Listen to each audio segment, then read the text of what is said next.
शक्तियां भी विद्यमान हैं, जिनके सौंदर्य और आकर्षण के सामने देवतागण भी नतमस्तक हो जाते हैं। आज हम आपको मिलवाने जा रहे हैं एक ऐसी रहस्यमयी देवी से, जिनका नाम ही उनके अपार सौंदर्य और वासनाओं की शक्ति का प्रतीक है, कामेश्वरी यक्षिणी।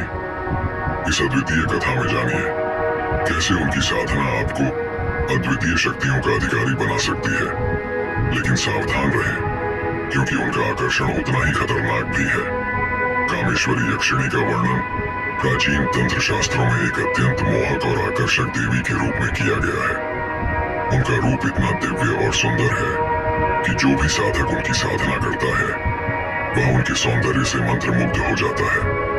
कामेश्वरी यक्षिणी की सुंदरता को स्वर्गीय अप्सराओं से भी अधिक मनमोहक माना गया है।